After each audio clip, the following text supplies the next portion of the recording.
Hello friends, how are you doing? I know you've had the latest. Asari Dokubo, Nnamdi, Kanu, and in addition, Chief Uwazuruike has decided to take it to another level. That level is oath taking. But before we see the video, I would like to give you some hints. Yes, these leaders are all of the Biafran struggle. They had various factions. MK used to be with Uwazuruike, but it came to a point they parted ways. He left and he started his own faction of the indigenous people of Biafra, IPOB, while Uwazuruike continued with Maso. IPOB in a short space of time outgrew every other Biafran agitation group. Along the line, IPOB Nnamdi Kanu's faction worked with Asari Dokubo, who had been a militant leader. I think the understanding was in the area of training boys for the agitation. Somehow there was a disagreement and everybody went their ways. But it was not ending there. Other groups seemed to partially agree with the other on some matters except the IPOB, which is led by MNK. Well, onlookers will say the other groups are jealous because of the size of this one. Their leader is pompous. We're left because it has been one-man show. We don't like his approach. Some say he misappropriated funds. The other groups, accusation upon accusation. They say he is this and is that. Accusation from various camps. In a broadcast on 30th May 2020, Biafran Heroes Remembrance Day actually, the IPOB leader claimed he gave 20 million naira to Asari Dokubo. Now, Asari has used the Quran, his holy book, that's of his faith, to swear, denying the oath. See this video. Ashhadu an la ilaha illallah wa la sharika lahu wa ashhadu anna Muhammadan abduhu wa rasuluhu. Nnamdi Kanu. Your followers had challenged me that if I did not collect 20 million from you, I should swear by the Quran. This is a copy of the Quran. And I swore by the Quran so that you can read. It's not in Arabic, it's in English. You can read. I swore by the Quran that I never collected 20 million from you or from any of your representatives. That I never betrayed any of your members. You sent your members to me. They stayed with me and they left. As I'm talking to you, as I'm making this video, I have about 18 IPOB members with me, active IPOB members, living in my house, living with me. That is the love they have for me and the trust they have for me. Combatant IPOB members who live with me, who go and come. So many IPOB commanders, BSS commanders go and come back to see me. They call me, they talk to me. Sometimes they beg me not to talk. I swore that if I collected any money and betrayed any Biafran, may God punish me, may Allah punish me in this world and in the year after. I also now ask you to swear. If you have not been collecting monies from all the governors of the Igbo states and beyond, running into hundreds of millions, that you have never collected a dime from them, you should swear. That you've never betrayed IPOB members to the DSS, you should swear. I know whether you swore or not, your days are numbered. You will soon be punished, and the whole world will see your disgrace. I stand by this word, and I still maintain that if you ever give me 2 or 20 million, I demanded 200 million from you, may Allah punish me in this world and in the year after and disgrace me. We're back again. You have seen the video. In the same vein, Chief Uwazuruike has chosen to clear his name of allegations of securing oil wells, contracts and others to shove aside the Biafran struggle. And To this effect, he has also taken an oath. See this video again. Hello, dear friends. Early this morning, I was going through the social media. I saw my younger brother, Asari and Uwazuruike, swearing with the Quran against the allegation leveled against him by Nnamdi Kanu that Nnamdi Kanu gave him 20 million naira. So Asari was swearing with the Holy Quran against that allegation. I felt it was novel, and I felt I should do the same thing. And I have come with the Holy Bible. I'm a Christian.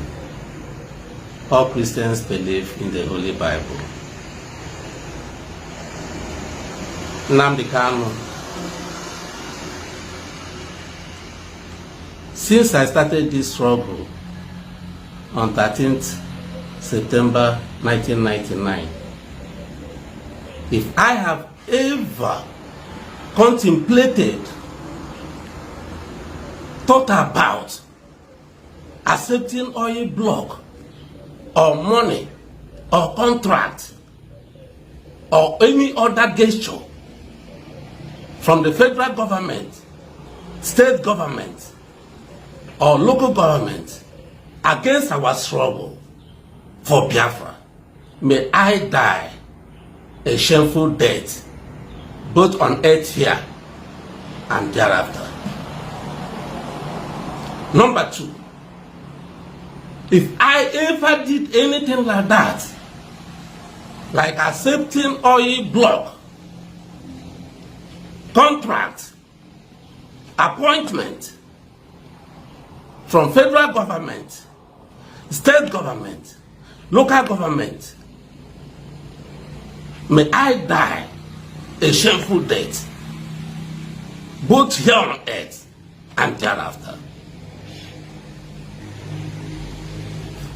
When you were in prison, Nnamdi Kanu, you alleged that I, Uwazuruike, had been contracted by the federal government of Nigeria to cover my face and give evidence against you in court.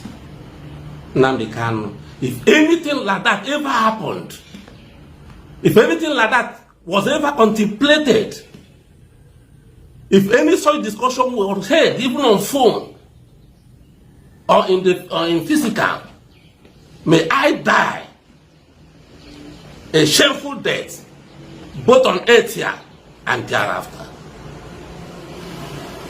And lastly, you alleged on 30th of May 2020 that late Senator Chukwumerije, may his soul rest in peace, brokered a deal between me and the federal government where I made so many billions of naira, where the federal government gave me so much money.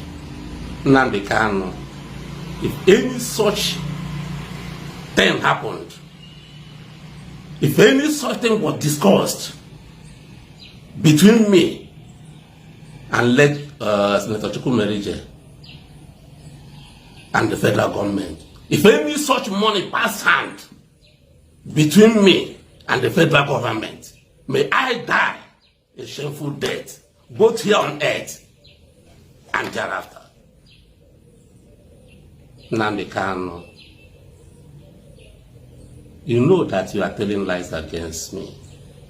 You are blackmailing me in order to be in control of the struggle, to make me look bad before the whole world. What I ask God to do for me is to forgive you and change you to a better person. Above all, I ask God to bless you through our Lord Jesus Christ. Amen. Well, will Nnamdi Kanu maintain his own claim without fear and do likewise? Take a note. Meanwhile, in a discussion I've been having with friends on WhatsApp, some claim the oaths taken with a Bible or Quran doesn't work. After all, Nigerian politicians always took same oaths and still loot public funds, abuse their offices, and nothing happens. An elder told me that was true. In fact, he gave me an idea of an oath taking that works and not what those politicians do. Meanwhile, you remember Ngige went to Okija Shrine to swear and nothing happened to him after he reneged on his promises to his political godfathers. So, does the oath really work? So, what actually works? Please, we would like to hear from you. Tell us what you think can work. For me, I'm a Christian and my faith prohibits oath taking. So, I am wondering who will punish the person that swears with the Bible when my God disapproves of oath taking. Jesus said, let your yes be yes and your no, no. Yes be yes and your no, no. In rounding up, I would like to plead with all the leaders of this faction. Please, we are brothers. Asari has already told us he is Igbo, and I believe him. Let's reconcile. Let's stop washing our dirty linens outside. Let's come together. What is coming against us is bigger than what you think. If you understand how important we need to be together, you will quickly ask for it. This trouble will not help us. Let's come together. My people will say, Ife karedente biakutelente. This is not a time to play. No. This is not a time to tread blames. This is not a time to accuse people. This is a time to focus. Focus. Something about to wipe your existence, and you are busy treading blames.